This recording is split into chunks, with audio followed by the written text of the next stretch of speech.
Okay, to activate the FAA gusty crosswind, it's under the malfunction index.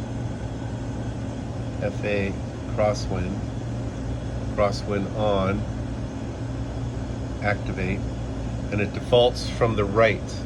If you want it to come from the left direction, you must select left and then activate. And the wind is from the left in this case, direct 90-degree crosswind at 15 gusting to 30, and you can see that under the aircraft environment, 15 gusting to 30.